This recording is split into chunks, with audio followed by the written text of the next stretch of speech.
की एमपी का पूरा ये नॉमिनेट पोस्टों में मुसलमानों को टीएसपीएससी कंपनी में तारीख में देखो टीएसपीएससी में एक मुस्लिम मेंबर नहीं सो केसीआर साहब की हुकूमती है, केसीआर साहब की हुकूमती है आप बोल के रहते उसमें भी एक मुसलमान ग्रंथालय चेयरमैन नहीं है, नॉमिनेट मार्केट कमेटी चेयरमैन नहीं मिलते, डायरेक्टर्स नहीं मिलते, ये पूरे केसीआर साहब के हाथ में है, लेकिन कुछ भी नहीं करते मुसलमानों। अर्बन सेंटर में 15,000 देते थे, रूरल एरिया में 10,000 रुपए देते थे। ये कांग्रेस गवर्नमेंट थी, उससे पहले टीडीपी गवर्नमेंट भी थी। लेकिन हमारे केसीआर साहब आने के बाद ये ग्रांटिंग एड के नाम पे मस्जिदों के लिए चुन्ना पानी करने के लिए रमजान के महीने में इन्होंने बंद कर दिए ये पैसे। और कौन हारे और कौन जीते?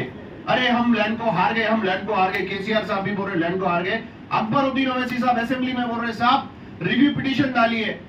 अरे भाई खींच लिए तुम, ले लिए तुम, अब रिव्यू पिटीशन किसके लिए डालेंगे? एक एफिडेविट देना है। इस पे भी अगर मैनिफेस्टो में आप अगर अपने ऐड करें, हमको वापस दो। आप नागर चलाते बोले थे तेलुगु में, हमारी ये 5 लाख की जमीन है, ये आप हमको वापस दो। और जितनी खाली है इमीडिएटली में 40 डेज में दे दो बोले, ये नहीं दिए। ये जुडिशियल पावर का मैं आपको रिजल्ट बता रहा हूं। उसके बाद फिर आप रेसिडेंशियल स्कूल्स बोले, मैं रेसिडेंशियल स्कूल्स का इंटरनल सर्वे दे रहा हूं आप लोगों को। माइनॉरिटी रेसिडेंट स्कूल में नॉन माइनॉरिटीज भी पढ़ते हैं, नॉन माइनॉरिटीज भी पढ़ते हैं। उसको माइनॉरिटी रेसिडेंशियल स्कूल नहीं बोलना। माइनॉरिटी रेसिडेंशियल स्कूल दौरे इख्तियार राजेश्वर रेड्डी साहब में भी था, शादी मुबारक भी राजेश्वर रेड्डी साहब के दौर में भी थी, कांग्रेस के टाइम में भी थी। सिर्फ इसको थोड़ा चेंज करें और रेसिडेंशियल स्कूल्स के जितने बिल्डिंग्स है, जैसा सलीम बादशाह साहब बोले, इट शुड बी ऑन वक्फ के लैंड पे बनाओ। वक्फ किराया आता, वक्फ की प्रॉपर्टी भी सिक्योर थी, आप पॉइंट करिए, वक्फ के लैंड पे बनाइए आप रेसिडेंशियल स्कूल्स। दूसरी चीज, ये पूरे जितने टीआरएस के आसामी हैं उन लोगों की बिल्डिंग्स है। मैं राइट टू इंफॉर्मेशन के साथ ये चीज बोल रहा हूँ, जितने मैक्सिमम बिल्डिंग्स है ये टीआरएस के लीडर्स के हैं या उनके हामी लीडर्स के बिल्डिंग्स है, जिसको 8 लाख 10 लाख रुपए माहाना किराया आ रहा। इवन केटरिंग भी जो उसकी जा रही वो भी वो लोग की है। तो ये बिजनेस उन लोगों को मिल रहा है। अब उसके बाद डबल बेडरूम है, डबल बेडरूम आज तक नहीं मिले हमारे को, ना आज तक हम उसकी पैरवी करें। और उसके बाद आपके खबरस्तानों की प्लेस, खबरस्तानों की प्लेस उन्होंने देंगे कहां से? खबरस्ताना उन्होंने तोड़ दे रहे हैं, हम जाके रुका है तो खबरस्तान नहीं है, हमारे पे केस बुक कर दे बोल रहे। तो ये चीजों को हमको उन्होंने हमारे को इस्तेमाल कर लिए, हमको एक्सपोज करना है। सबसे बड़ी चीज उन्होंने मुसलमानों का एक सबसे बड़ा जो आसासा था लैंडको की प्रॉपर्टी, जो हुसैन शाह वली रहमतुल्लाह अलैह की प्रॉपर्टी थी, वो कोई नहीं, केसीआर साहब लूटे। एक लूटने वाला आपको कुछ बांट सकता क्या? जो आपका बचाने का वादा करा वो आपसे खींच ले रहा, आपका खून चूस ले रहा, उन्हें आपको क्या देंगे? और उसके बाद आप देखिए इफ्तार पार्टी है, इफ्तार पार्टी में 50 से 60 करोड़ रुपए हकीकत इस्तेमाल हो रही, ना कोई मुस्तहिक खा रहा, कॉन्ट्रैक्ट भी उनके लोगों को मिल रहा, जैसा सलीम बादशाह बोले होर्डिंग्स भी उनके लग रहे, हर वो चीज उनकी हो रही। तो ये भी कोई हमारे लिए बेनिफिट नहीं हुआ। अच्छा अनुमान है कि भाई माइनॉरिटी फंड से आप बिल्कुल भी नहीं लेना, हम बाइकआउट करते इफ्तार पार्टी को। आप जो दे रहे हैं वो दे दीजिए। आप जो क्वालिटी के कपड़े दे रहे हैं वो कहां पे से ला रहे हैं, कहां पे उसकी पैकिंग हो रही है, मेरे का नहीं उतनी तक इंफॉर्मेशन है। आखिरी जो कलर की दुकान पे जाते हैं आप, एक साड़ी बोल के लेते।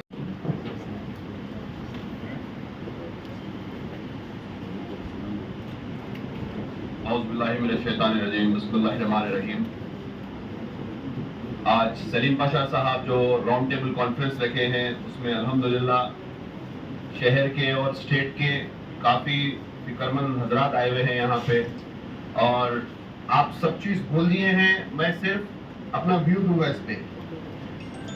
आप 10 मुस्लिम एमएलए बोले, अब प्लान ऑफ एक्शन में आपको ये बोलूंगा कि अब हमारे को केसीआर से कुछ पूछना नहीं है। इसीलिए पूछना नहीं है कि हम इतने जितने चीज रखे, ये या तो नई गवर्नमेंट दे सकती है हमको, या हम ये किसी के मैनिफेस्टो में देके उसको वोट डालवा सकते हैं। ये हमारा काम है, क्योंकि हम ये पूछ नहीं सकते, टाइम उतना नहीं है।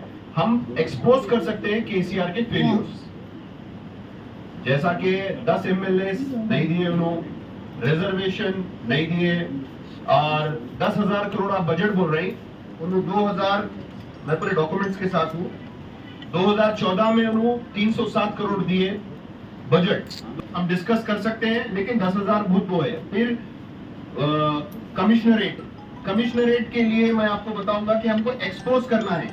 केसीआर साहब कमिश्नरेट के लिए शादनगर में बोले, एक ऐलान करे थे कि मैं 12% रिजर्वेशन देता हूं, नहीं दिए। दूसरी चीज, केसीआर साहब ऐलान करे थे कि मैं वक्फ को जुडिशियल पावर दूंगा और जहां जहां वक्फ की अराजी है उसको हासिल करके दूंगा। ये एक चीफ मिनिस्टर का अपने मैनिफेस्टो का ऐलान था, जो एक तबके से रू करे थे।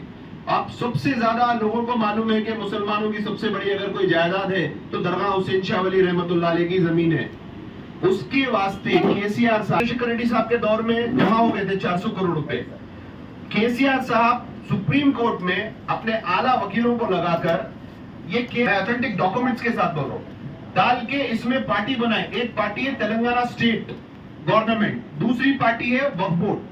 तो कस्टोडियन और गार्डियन दोनों केस लड़ रहे, ना इसमें कोई लैंको वाला है, ना कोई डेलाइट वाला है, ना कोई एमएनसी कंपनी है। ये केस लड़ रही चीफ मिनिस्टर साहब वक्फ बोर्ड से, और अपने आला वकीलों को लगाकर वक्फ बोर्ड के वकीलों को डमी कर वक्फ बोर्ड के लॉ सेक्शन को बंद कर आप ये केस जीत गए। और इसमें एक ऐसा ऑर्डर लेके आए हैं, फिरका परस्त ऑर्डर इसमें ऐसा है एक, कि जितने इंडिया में गजिट है वक्फ के, वो नल एंड वाइड है, सेटिसाइड करा दिया। तो कोई भी गजिट की अहमियत नहीं रखे ये सुप्रीम कोर्ट के ऑर्डर में। आज तक कोई 268 जॉब्स है, बताइए कितनों को जॉब्स मिले, गवर्नमेंट जॉब्स। निजामाबाद में 2000 जॉब्स है, मिर्चल में, रंगारेड्डी में 1500 जॉब्स है, करीमनगर में, ऐसा पूरी 33 डिस्ट्रिक्ट्स की है लिस्ट। इसमें से माइनॉरिटीज को क्या जॉब्स मिले, हम सवाल नहीं कर सके। अब ये तो हमारे उन्वान थे। अब हमको केसीआर साहब जो देते बोले थे वो नहीं दिए, हमको एक्सपोज करना है। मैं आपके साथ पूरे 33 डिस्ट्रिक्ट्स में, मैं हमारी पूरी टीम, जितने हम ख्याल लोग हैं, एक एक डिस्ट्रिक्ट में जाके एक्सपोज कर सकते हैं। मांगने का टाइम केसीआर साहब से खत्म हो गया, मांगने का टाइम बिल्कुल खत्म हो गया। अब उनको उनका हर चीज बताना है। अब लोग कुछ चीज नहीं दे सकते, थोड़े दिन में इलेक्शन कोड लग जाता, वो लोग फिर हसीन ख्वाब दिखाएंगे हमारे को। अगर एक बार मुसलमान धोखा खा सकता है ईमान वाला, ये हदीस है, दूसरी बार अगर उन्हें धोखा खा रहा तो उन्हें मुसलमान नहीं। तो हम बार बार धोखा नहीं खा सकते। अब मैं आपको बताता हूं उनके जो बेसिक वादे थे हमारे वास्ते। हमको उन्होंने बोले थे कि इस्लामिक सेंटर मुसलमानों के लिए हाईटेक सिटी में 10 एकड़ पे देते बोले थे। उनके हामी भरे थे अकबरुद्दीन ओवैसी साहब। आप हम पूरे जाएंगे, प्ले कार्ड्स लेंगे, हाईटेक सिटी पे ठहरेंगे, हर चौरस्ते पे, हर सिग्नल पे ठहर के बोलेंगे कि भाई यहाँ पे इस्लामिक सेंटर की लैंड कहाँ है, इस्लामिक सेंटर कहाँ है। आप देखते बोले थे, काम चालू हो रहा था। नेक्स्ट आप हमारे को बोले थे कि आलीशान रूबात बना के दूंगा शमशाबाद एयरपोर्ट पे। यहाँ तक तो हमको हाजियों से भी मिलने नहीं दिए। शमशाबाद एयरपोर्ट पे रूबात बना के देते बोले। शमशाबाद एयरपोर्ट जाके ठहर के पूछेंगे हम कि भाई जो आप हमारे हाजियों के लिए रूबात बना के देते बोले थे, आपको मैं बता दूं जो आप हज हाउस की बिल्डिंग इस्तेमाल कर रहे हैं वो किराए पे है, वो वक्फ बोर्ड की बिल्डिंग है। हाजियों का जो किराया होता है, हज हाउस का जो किराया होता है, हज हाउस वक्फ बोर्ड को देता। तो वो हाजियों के लिए भी बिल्डिंग जो है आप देते बोले, नहीं दिए। 50 करोड़ से आप जहांगीरपुरा दरगाह डेवलप कर दे बोले। हम वहां जाके ठहरेंगे, प्ले कार्ड्स बताएंगे कि जहांगीरपुरा की दरगाह का काम क्यों नहीं हुआ। मैं कंक्लूड कर रहा हूं, लेकिन जो नहीं जो उनके पॉइंट से मैं वो बोल रहा हूँ। अगर आप बेहतर बोलते आप बोलो, लेकिन उनके जो पॉइंट है, देखिए 1000 लोग लोन्स के लिए डाले, 60 करोड़ रुपए का लोन है सलीम बादशाह साहब। 1500 रुपए पर आदमी को खर्चा आया अपने सर्टिफिकेट्स बनाने के लिए, इनकम सर्टिफिकेट बनाने के लिए। कैलकुलेटर्स लीजिए या मोबाइल में कैलकुलेट करिए आप, 1500 इंटू 2.5 लाख, 38 करोड़ रुपए मुसलमानों के लिए आपको 50 करोड़ 60 करोड़ का लोन देने के वास्ते। तो ये आपसे इंसाफी नहीं हो रही, आपको बेवकूफ बना रहे हैं, आप बेवकूफ बन रहे। ये एक्सपोज करना है हमको।